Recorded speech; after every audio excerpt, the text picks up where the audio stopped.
এই মহরম মাস আসবে আমাদের সামনে, কি শিক্ষা দিবে এবং কোন কাজ থেকে আল্লাহ পাক রব্বুল আলামিন আপনাকে এবং আমাকে বিরতি থাকতে বলেছেন এবং কোন কাজটা করেছেন, সেই মহরমের শিক্ষায় আমাদের শিক্ষা দিয়ে দিবেন। সকলে বলেন সুবহানাল্লাহ।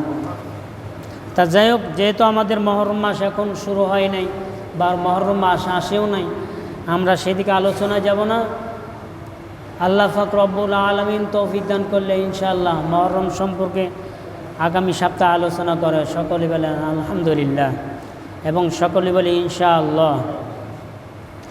যাই হোক, আমাদের মাঝ থেকে বিগত এক সপ্তাহ আগে অর্থাৎ গত বৃহস্পতিবার কুরবানি হয়ে গেল। কুরবানি নিয়ে আলোচনা করতেছিলাম গত সপ্তাহে যে আমরা কুরবানি করি, আল্লাহ পাক রব্বুল আলামিন আমাদের কাছ থেকে কিছুই ছিল না, চাই শুধু কি তাকওয়া। এই তাকওয়াটা আমি কতটুকু অর্জন করতে পেরেছি একমাত্র আল্লাহ পাক রব্বুল আলামিন ছাড়া কেউ কিন্তু জানেন না। কি বলেন? আল্লাহ পাক রব্বুল আলামিন ছাড়া কেউ জানেন? আপনি যত বড় ইবাদত করেন, যত কিছুই করেন না কেন, আপনার বাহ্যিক জীবনে দেখবেন সমস্ত কিছু ইবাদতই আপনার আমল আখলাকে ধরা পড়ে যায়, কিন্তু তাকওয়াটা, আল্লাহর ভয় ভীতিটা, সেটা কিন্তু ধরা পড়ে না। ধরা পড়ে আল্লাহ পাক রব্বুল আলামিনের ভয় কতটুকু আপনার অন্তরের মধ্যে আছে, এটা কিন্তু আল্লাহ পাক রব্বুল আলামিন ছাড়া কেউ জানেন না। সকলে বলেন সুবহানাল্লাহ। তো যাই হোক, বলতেছিলাম বুখারী এবং মুসলিম শরীফের একটা হাদিস আছে, বনি ইসরাঈলের জামানায় তিনজন বন্ধু এক জায়গায় সফরে রওনা করেছেন। কয়জন বন্ধু? তিনজন বন্ধু সফরে রওনা করেছেন। ইতিমধ্যে অনেক বৃষ্টি শুরু হয়ে গেছে। হাদিসের সারমর্মটা বলতেছি, অনেক বৃষ্টি শুরু হয়ে গেছে। তারা আশ্রয় নেওয়ার জন্য, বৃষ্টি থেকে আশ্রয় নেওয়ার জন্য একটা পাহাড়ের গুহায় আশ্রয় নিয়েছেন। কিসের গুহায়? পাহাড়ের গর্তের ভিতরে আশ্রয় নিয়েছেন, যাতে করে তারা বৃষ্টি থেকে বাঁচে, অর্থাৎ বৃষ্টির ভিতরে না ভেজে। তো এমন সময় আল্লাহর কি কুদরত, এমন বড় একটা পাথর এসে তাদের ওই পাহাড়ের গুহাটা, অর্থাৎ পাহাড়ের মুখটা আটকে গেছে। তারা আর বের হওয়ার মতো কোনো ক্ষমতা নাই। তিনজন বন্ধু পাথরের দ্বারা ওখান থেকে যে বের হবে সেই শক্তিটা নেই।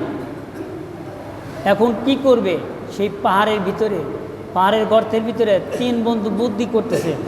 আল্লাহ পাক রব্বুল আলামিন এর কাছে আমরা সকলে মিলে দোয়া করি, দেখা যাক দোয়ার কারণে আমাদের ভাগ্য যদি পরিবর্তন হয়ে যায়, হয়তো আল্লাহ পাক রব্বুল আলামিন যদি আমাদের দোয়া কবুল করে থাকেন, তাহলে আমাদের এইখান থেকে বের হওয়া সম্ভব, অন্যথায় আমাদের এই পাহাড় থেকে বের হওয়া সম্ভব না। সকলে বলেন সুবহানাল্লাহ। তিনজন বন্ধু, খুব খেয়াল করেন, দেখেন তাকওয়াটা কি। তিনজন বন্ধু এক এক করে আল্লাহ পাক রব্বুল আলামিনের কাছে দোয়া করতেছেন। এক বন্ধু দোয়া করতেছেন, হে আল্লাহ, আমার ঘরের ভিতরে আমার একটা বৃদ্ধ মা ছিল, তাকে আমি অনেক খেদমত করতাম। আমি বাহির থেকে এসে আমার মাকে আমি খুব আদর যত্ন সহকারে খাওয়াইতাম, কিন্তু একদিন ঘটনাক্রমে আমি অনেক দূর চলে গিয়েছি, আমার আসতে রাত হয়ে গিয়েছে। কি হয়ে গেছে? বাড়িতে পৌঁছাইতে আমার অনেক রাত হয়ে গেছে, কিন্তু আমি আমার মাকে ওই দিন খেদমত করতে পারি নাই। তারপরও রাত্রে এসে আমার স্ত্রীকে জিজ্ঞাসা করলাম, আমার মা কি খেয়েছে? আমার স্ত্রী জবাব দিল যে না, তোমার আম্মা এখনও খায়নি। তার বাড়ির ভিতরে একটা ছাগল ছিল, সেই ছাগল দহন করাইয়া, অর্থাৎ দুধ দোয়াইয়া তার মাকে প্রতিনিয়তই খাওয়াইতো তার নিজ হাত দিয়ে। তো একদিন দূরে যাওয়ার কারণে তার মা তার আর খেদমত করতে পারে নাই। যখনই রাত্রি ফেরার সাথে সাথে তার স্ত্রীর কাছে বলতেছে যে দুধ আছে ঘরের ভিতরে, বলতেছে যে আছে। এদিক তার ছেলে সন্তান, কন্যা সন্তান, তার ওয়াইফ দেখেন ক্ষুধার তাড়নায় ঘরের ভিতরে এক পাশে ছটফট করতেছে, তার ওই সন্তানের দিক না তাকাইয়া, তার স্ত্রীর দিক না তাকাইয়া এই দুধের পেয়ালা নিয়ে সরাসরি তার মায়ের কাছে চলে গেলেন এবং তার নিজ হাত দিয়ে তার মাকে খাওয়াইলেন। সকলে বলেন সুবহানাল্লাহ। মাকে খাওয়ানোর পর আল্লাহ পাক রব্বুল আলামিনের কাছে তার মা দোয়া করতেছে তার জন্য। তা যাই হোক, এখানে অনেক বড় ঘটনা, সেদিকে যাব না।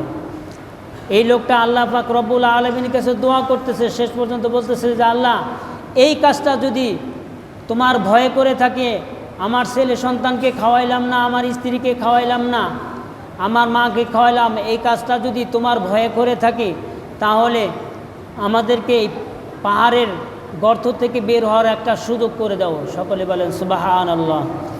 আল্লাহ পাক রব্বুল আলামিনের কাছে দোয়া করতে দেরি হয়েছে, কবুল হতে দেরি হয় নাই।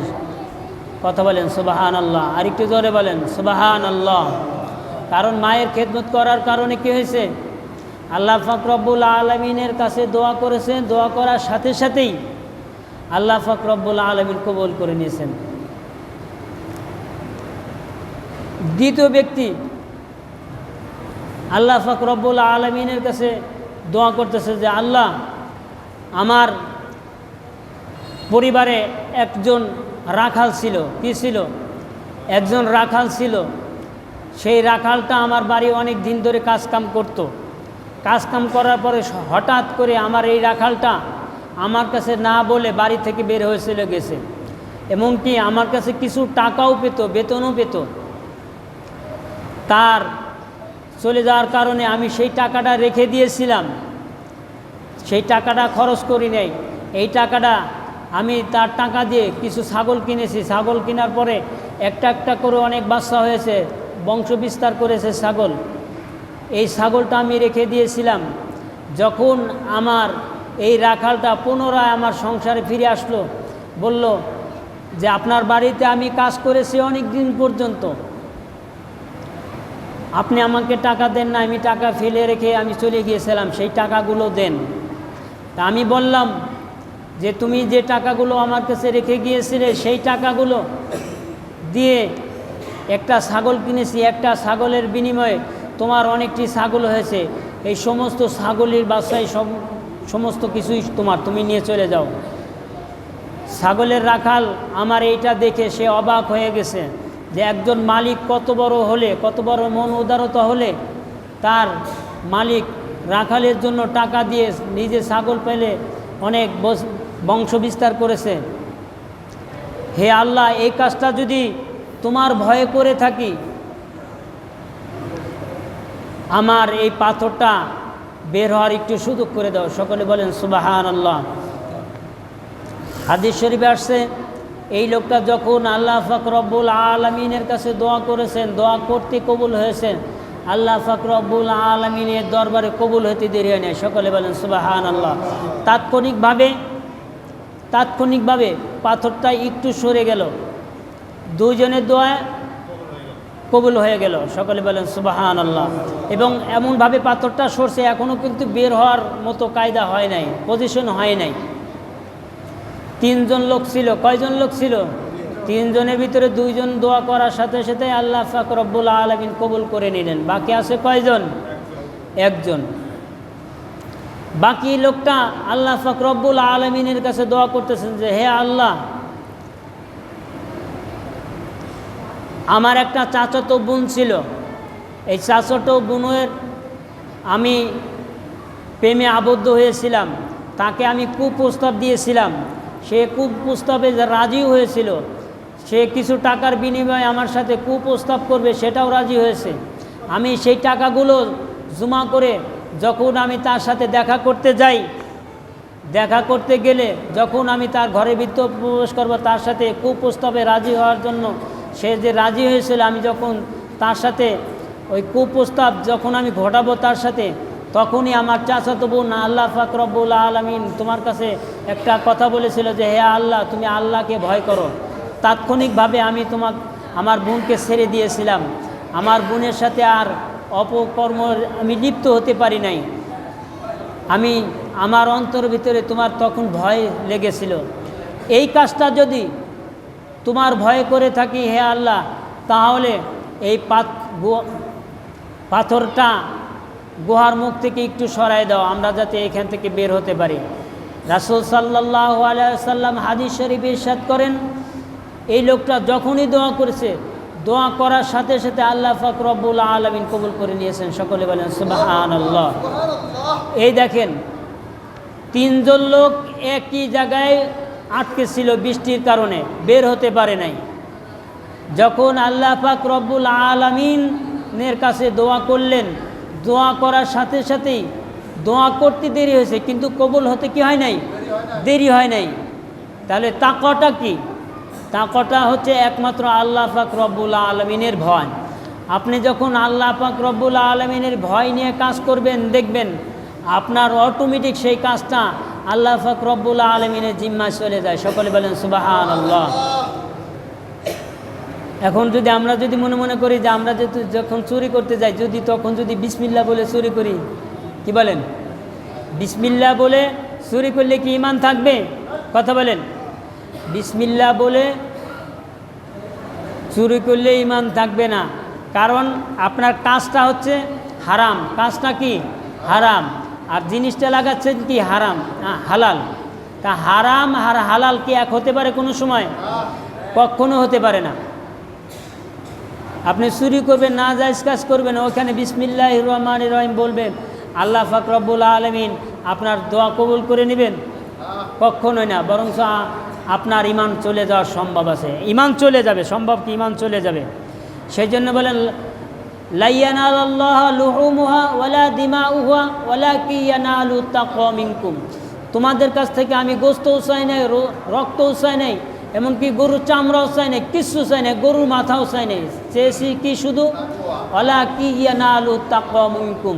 তোমাদের ভিতরে তাকওয়া কতটুকু ছিল?